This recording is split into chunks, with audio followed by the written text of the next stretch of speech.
just women are in danger, but all marginalized people, where being uniquely different right now might truly be considered a crime.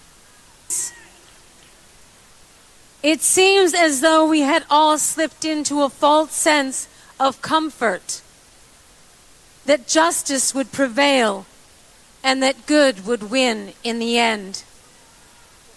Well, good did not win this election, but good will win in the end.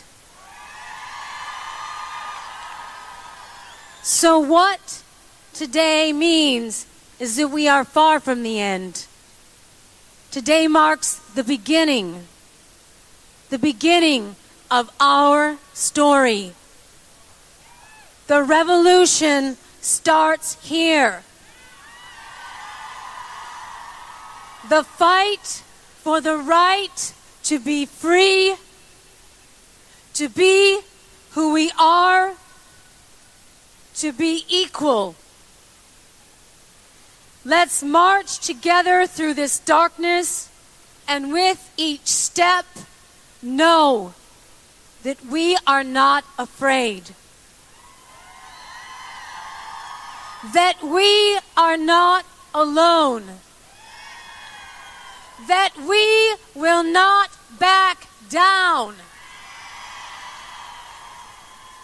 That there is power in our unity, and that no opposing force stands a chance in the face of true solidarity. And to our detractors that insist that this march will never add up to anything, Boston Red here with Friday Java, a weekly magazine of political theory, polling, and commentary. It is part of the history called people that make up this fascinating journey. We are part of the Obama network. For that, we make no apologies. What we pledge to do is give you the facts on a bridge to history. What body politics is, the most up-to-date theories of political science and psephology. Stay tuned for this incredible ride. Boston Red, peace out. This is Friday Java on the 14th of September 2018, beaming from WBRN Radio and on the Boston Red Network. We have a week full of politics here and tragedy outside of Boston. We'll get to the Boston story a little bit later here, but first we'll sort of jump around a bit. We'll go to the primary in New York, which was on Thursday. The champion of the people, Cynthia Nixon, garnered a little over 500,000 votes, 511,000 votes, and Cuomo, who won the election, was 975,000 votes.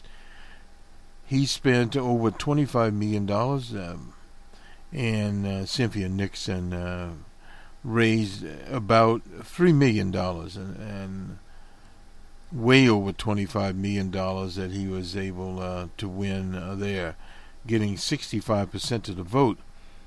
But amazingly, she got 500,000 votes. He didn't get 1 million votes, so it was a different situation there. Out of Brooklyn, now just looking at some of the totals here, Cuomo had 179,000. She had 110,000. Cynthia Nixon. Out of Manhattan, Cuomo 135,000 and change. She had 96,000. Out of Queens, Cuomo 31,000.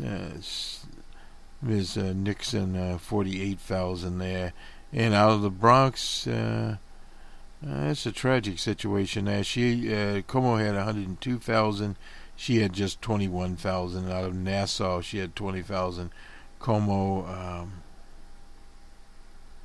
71,000, and there's a place to show all counties. I'm not sure we can get that in here, but Kathy Hochul, if you recall, she used to be a Congress type from upstate New York for lieutenant governor. She had 731,000. Juliana Williams had 640,000. A relatively closer race. It was Ms. Williams at 46.7, and Kathy Hochul at 53% of the vote there. And for the Attorney General, Lotta James would be the Democratic nominee. There were several of them there. There was one, Teach Out and Malloy. They kind of split their vote up. Teach Out got 31% of the vote. Malloy 26%, and Ms. James 40.6% there, where she was declared the winner in that race. James' big one was in Brooklyn, and she didn't come up as well in Manhattan. Teach Out won Manhattan and 99,000 votes there, and in Queens, she won Queens, and in the Bronx, 79,000 votes in the Bronx. So she had actually a few more votes on the Attorney General's race than Cynthia Nixon. She had 578,000. But the vote was split up. Teach Out had 441,000, and Maloney had, I said Maloney, sorry about that, 356,000 votes here. And I won't get into these state Senate seats there in New York. But that was basically the story. There was also an unfortunate situation where the old rumor mill there, Cynthia Nixon was accused of being anti-Semitic by raising Jewish children, it seems, there. Period. And that was one of the big things that came out of the race there. The margins in the primary charged that Ms. Nixon was an unqualified lesbian by a top surrogate. Oh yeah, that's that infamous character that used to be, I forget what her name is right now, the chair of the council there in New York. And there was another mailer out there accusing her of silence on anti-Semitism. Como called it inappropriate but didn't apologize for that one. So they threw everything they could out there. Former Como aide drafted inflammatory anti-Semitic flyer that suggested that Cynthia Nixon was anti-Semitic, the campaign said, and another former aide to the governor who crafted the mail's language, according to an email obtained by the Times. Lawrence Schwartz, the former secretary to Como, inadvertently signed off on the flyer after its language was drafted. Anyway, another lie there.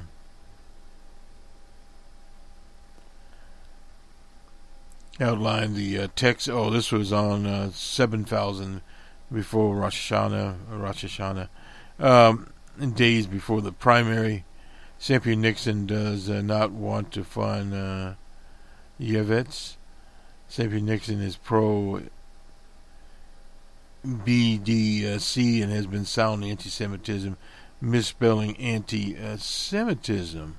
Well, let's see how they spelled it there. Oh, SEMETISIM, and they spelled it SEMITISIM.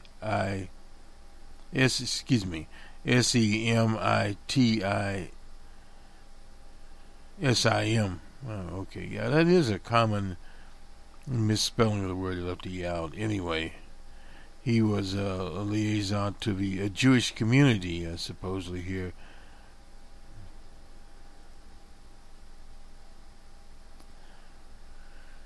So one of the many things here, the flyer was strongly denounced by Como's fellow Democrats out there. And this is part and parcel of many, many schemes that are seen in these campaigns. Let me just do a little jumping around here and jump to Texas and Willie Nelson. Now, Willie Nelson is backing and having a concert in Austin, Texas for Beto O'Rourke. And some of his right-wing opponents are blasting Willie for the concert. Incidentally, is free, and somewhere here we had the information, and we'll give it to you in a minute.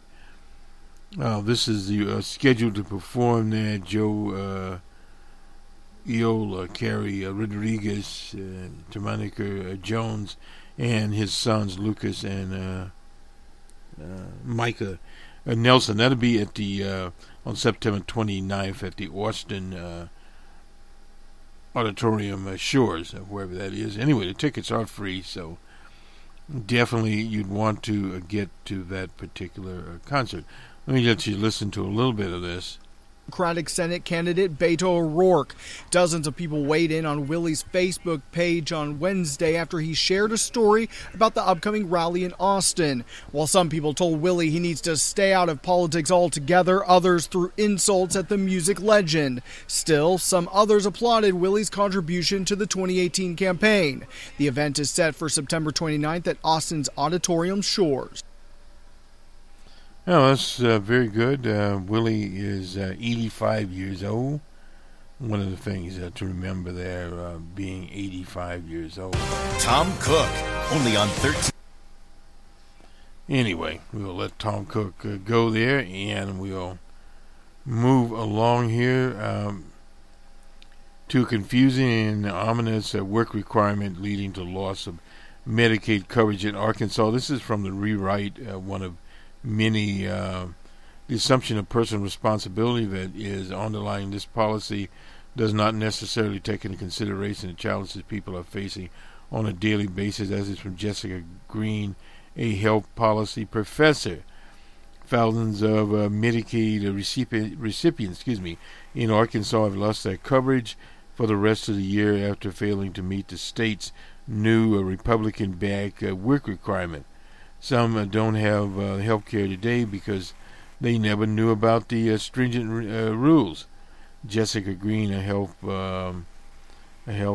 policy professor at the City College of New York, interviewed 18 Medicaid recipients in northeast Arkansas in mid-August and reported a lack of awareness about the policy. 12 of the 18 Green interviewed did not know about the new work requirement. Many of the Medicaid recipients didn't know how to report their satisfying of the work requirement online. Lots of people had very little understanding about the policy, Green told Rewire News. I expect people would be overwhelmed by the online reporting, but people kept saying I know nothing about it, and no one I've known has said anything about it, period. And according to a report from the Urban Institute, 78% of Arkansas enrollees subject to the work requirement have at least one of the following attributes: no access to a vehicle in their household, no access to the internet, less than a high school degree, serious health limitations, a household member with serious health care limitations. In June, Arkansas became the first state to implement a work requirement for Medicaid recipients, over 26,000 who became subject to the requirement. 4,574 failed to meet the reporting deadline. That was the 5th of September, according to the Arkansas Democrat. 21% of people in Arkansas receive Medicaid benefits. That's a fairly high percentage. That's a little over 1/5. And more people, the more people we have in insurance coverage, the better off we are in long term, and the better health care costs are overall. That is from John C. Turp, Executive Vice President of Arkansas Hospital Association, which represents 106 medical centers in Arkansas. Arkansas hospitals provide about $360 million uncompensated care a year. We are concerned about these numbers increasing. September 5th marked the first 3-month reporting deadline since the GOP-backed policy rolled out in June. Due to technical difficulties, the deadline was extended to October the 5th for those who had problems accessing the report's website. The work requirement, long ago of Republicans at state and federal level, applies to able-bodied adults without dependents enrolled in Arkansas work.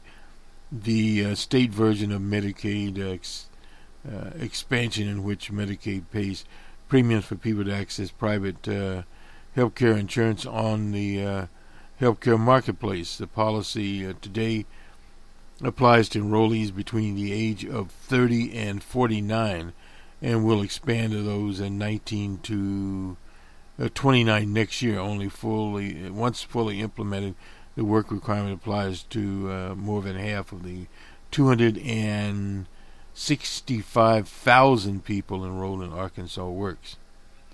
I think they'll have to change the name there. State officials said they tried to spread the awareness by sending letters to Medicaid recipients' homes, making phone calls, and creating flyers for community organizations to display. 9 of the 18 people Green interviewed were subject to work requirements based on age, and of those 9, 4 reported they received letters from the Arkansas Department of Human Service. Internet access is a hurdle for the population there. Truff said Arkansas has 17% poverty rate, ranks 48th in the country for internet access according to Broadband Now. The 30% of the state's population have access to fewer than 2 internet providers. 230,000 Arkansas residents don't have any wired internet provider where they live. The policy allows Medicaid recipients to appoint someone to log their work activity online, but that all requires a person appointed to be tech savvy enough to download the appropriate documents online, according to Professor Green. The Medicaid recipients Green spoke with reported other barriers in life circumstances affecting their ability to adhere to the work requirement, especially if the state does not make additional investment in job training, employment support, and job search assistance. The complexity of people's lives is so profound. 2 talked about recently getting out of jail. 1 was edge of homelessness. People spoke of mental illness, etc. The Arkansas governor, Asa Hutchinson, who is up for re-election in November and doesn't deserve to be re-elected, has been a proponent of the Medicaid work requirement. His opponent, Jade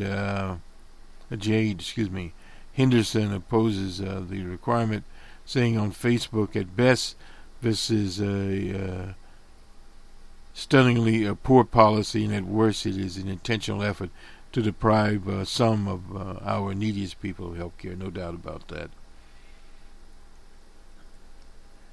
And a federal judge in Washington, D.C. blocked a similar requirement in the Commonwealth of Kentucky, one state we've been covering in July. Lawyers in National Help Law Program, Legal Aid of Arkansas, and the Southern Poverty Law Center have filed suit in the same court to stop Arkansas's requirement. Not only would the policy affect thousands of recipients who lost coverage, but that a drop in the state's insurance rate would have an effect on state hospitals, the economy, public health, period. The ER is not the place for routine health care. We want to do it in our emergency departments. What should be done when Arkansas coverage options are being seen in the right place? Well, the patients are lucky to get to an ER. That is from the rewrite. Let's move quickly here to, let's see, where are we going next here? We won't do any more of New York.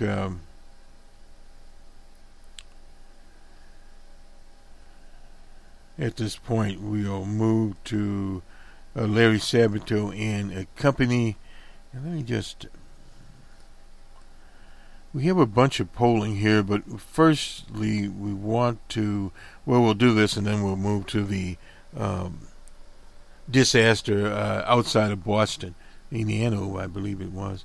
In effect, to provide the broadest view as possible to readers about different methods of forecasting the 2018 midterm.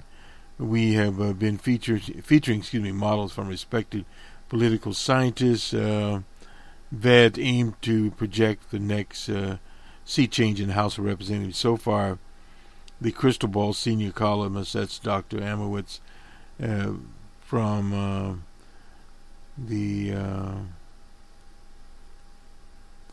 the team of Joseph Bonini and Robert Erickson and Christopher Warza.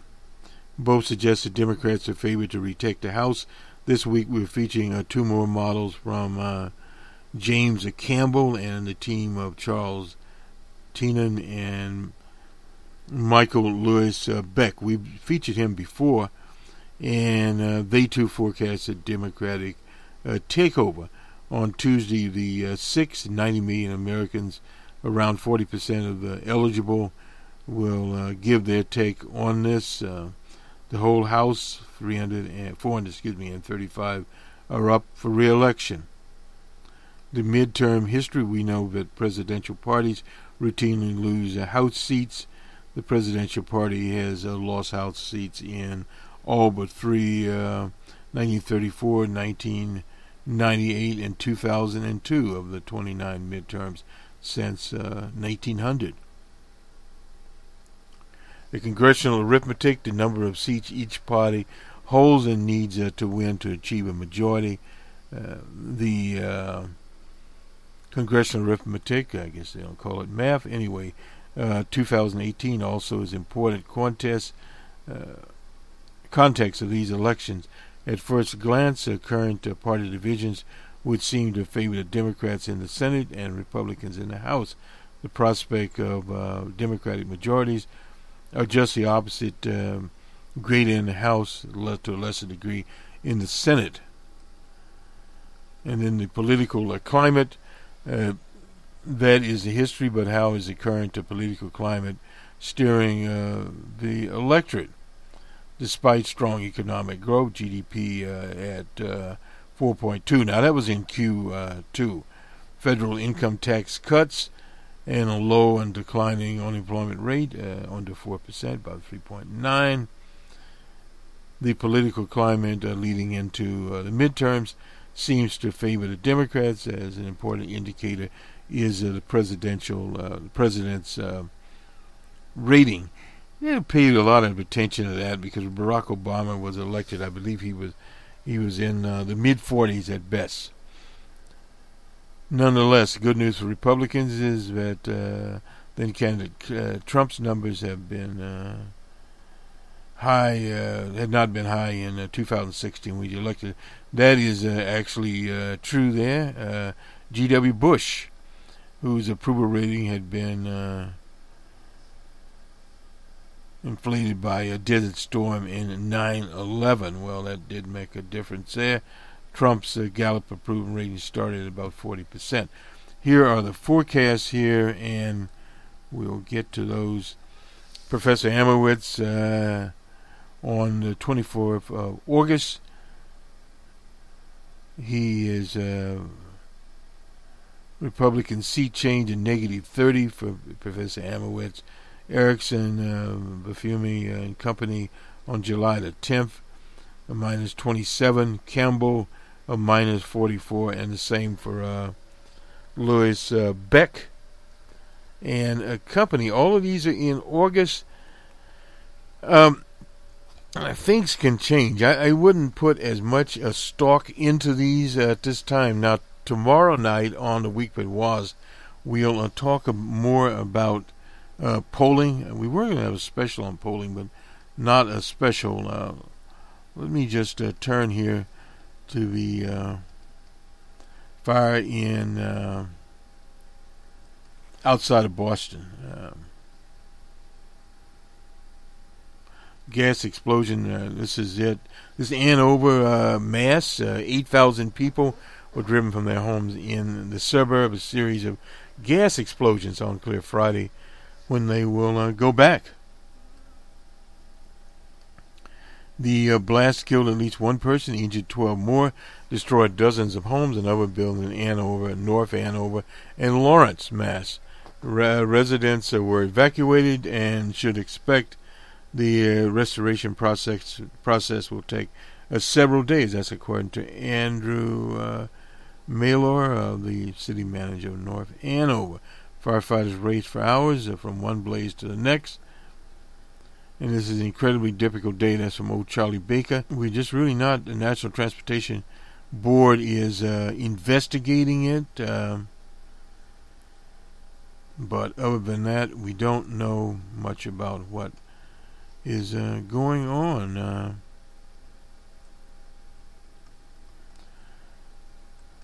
We'll move to some local coverage here and try to figure out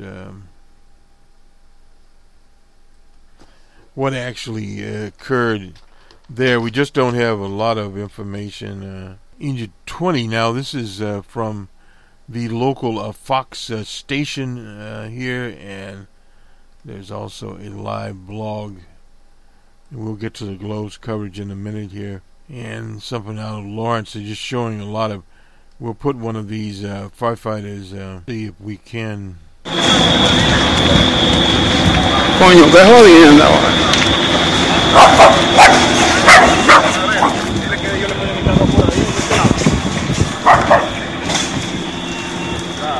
This is in Lawrence, Mass. Here on Market Street. You can kind of hear in the background dogs barking, etc. And some people talking here. And that was it from that area.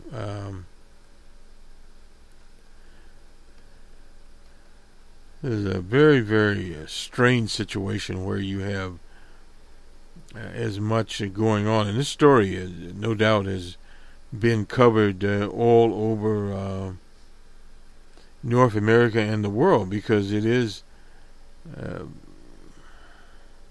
just a very tragic situation. I'm sort of looking around here, and I'm not finding exactly what I was looking for here. I was trying to find wish to have here. Let me just go.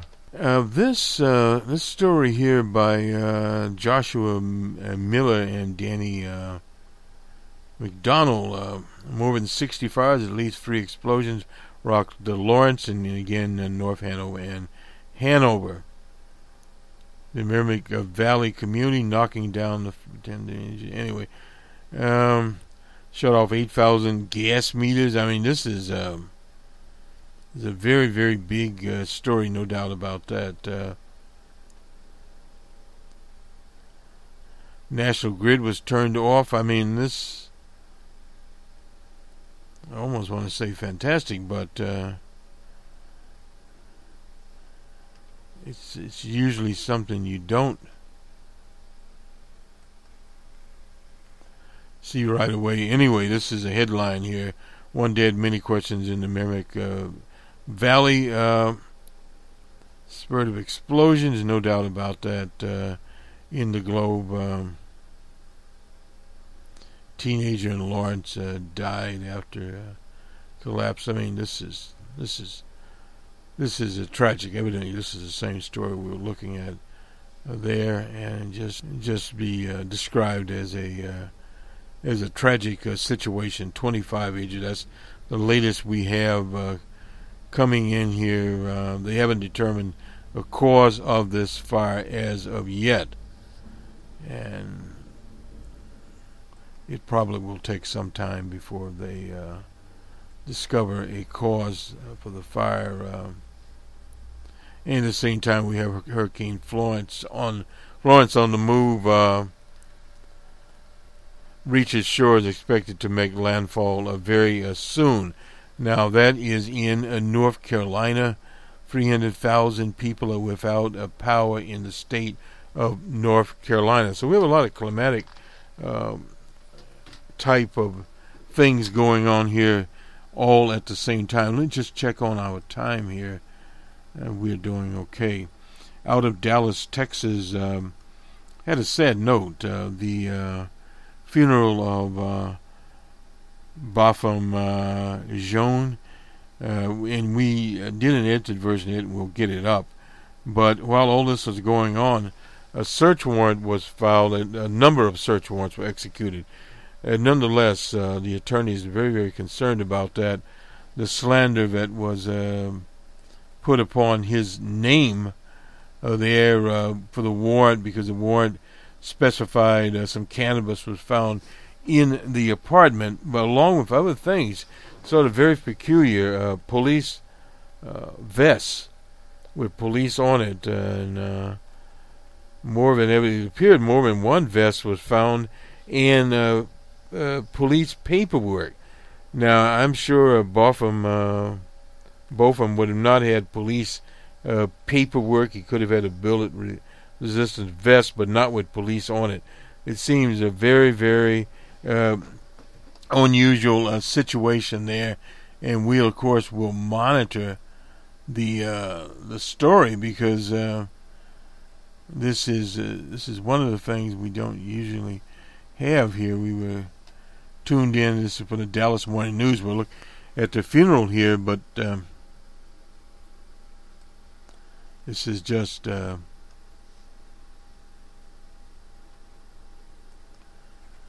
this is very strange here. The headline here is evidence in Botham Jean's apartment supports some of this Amber Guyer's account of the killing.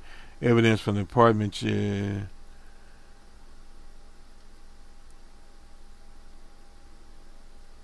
the evidence so far does not conclusively show whether the door was unlocked or jammed. We don't know, as one of two law enforcement people said, who spoke obviously on anonymity. Records obtained showed Dallas police found, among other things, 2 spent cartridges, 10.4 grams of cannabis. Law enforcement officer said was on the kitchen counter. She supposedly lived below him, and it was at 10 p.m. shot and killed him. The official said there was no blood near the door that would have indicated Jean was there when. Wait a minute. 2 shell casings were found inside the door, indicating that's where Geyer was standing when she fired. Well, we assume that. The official said there was no blood near the door that would have indicated Jean was there when he was shot. There was a small amount along the paramedics' route with Botham, one of the officials said, but that was mostly outside the apartment. Blood was taken from Geyer for tests, and alcohol similar was conducted on Botham with his autopsy. This whole thing reeks of problems, no doubt. She claims she was being burglarized, and that doesn't stand. Now, they don't, at least in this updated story, talk about the vests, and that he worked for, of course, Price Waterhouse Cooper and was known as Bo there. So this is what they have so far. Didn't see on the affidavit here, but in a different story we were looking at, and perhaps let's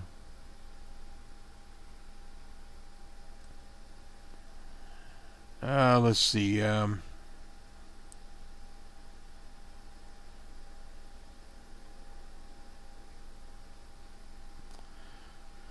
A story on liability won't go in there. We'll have more on this tomorrow night on the week that was. We'll go into more of this. Let's see if we can get on the NBC5 out of Dallas, Texas.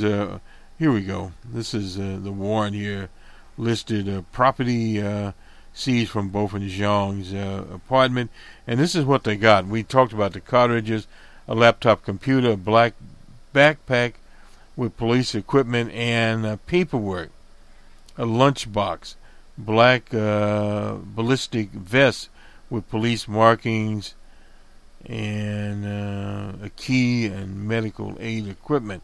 Benjamin Crump, representing, said that the marijuana allegedly found inside of Beaufort Jean's apartment is completely irrelevant. He's right about that. It doesn't matter. The man was killed. Says it's an attempt to use the alleged discovery to divert the focus of the circumstance of Jean's death, and is nothing but a disgusting attempt to assassinate his character. There's no doubt about that here. This adds absolutely nothing to the value for solving this crime, or to be for it to be released on the day of the funeral there. This was intended to come about this man's character, in which is impeccable, by the way. That's from Lee Merritt. Lee Merritt is a Dallas attorney representing Mr. Jean. Now, incidentally, Jean, we'd mispronounce it as Jean. He is in St. Lucia. His first name, Beaufort, and that is a British name, and the last name, Jean, is French. So one of his relatives spoke in French, in French, at the funeral. So in other words, it is a bilingual island country, having both French and English there, and that is why that common name of Jean, just like Jean-Claude Sartre. Anyway, that's one of the things going on here. So now that we have that issue cleared up here, let's do the sports. Do the baseball scores from last night. Oh well. When you're doing this live, sometimes things don't exactly come out as you would want, but anyway, we'll do the best we can.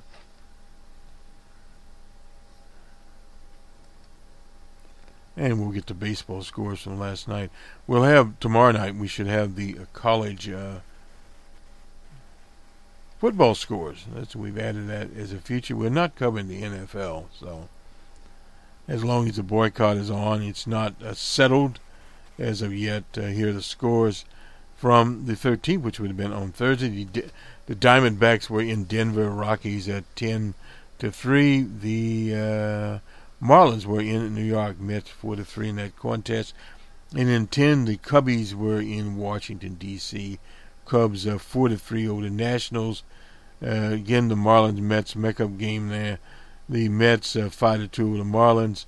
The Blue Jays and Sox in Fenway Park. Sox 4-3 in that contest. The Athletics and Orioles in Camden Yard. Orioles pull us out 5-3 over Oakland.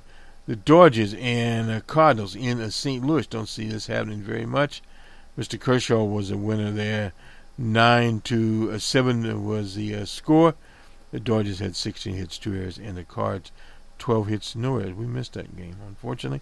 And the Twins were in Kansas City. Royals 6-4. And the Mariners pulled one out on the Angels, a game we tuned into 8-2. There, Mr. Leakey was a winner. So that is the scores, and as we move down these days, we'll tend to have less and less teams playing, and that'll be basically what's going on here. And I don't think we had any Friday night games. I'm just looking at the college scores. Sometimes we do. Oh, it was canceled. West Virginia. Rain got them. East Carolina, Virginia Tech, all canceled because machinations from Florence. Well, anyway, that does it for us. We'll see you on the week that was tomorrow night. We normally have that in also on the Monday morning quarterback on the Boston Red / political side of the equation. And we'll see you this weekend on Numbers Man. That's our economic program from the macro world. We'll have it, and we'll have an open source report, and hopefully we'll get Mr. Botham Jean's funeral up. Jean's funeral up. One of the things we have there, and we'll talk about some more polling. Have a good weekend, everyone. We'll talk to you on the week that was tomorrow morning. Good day.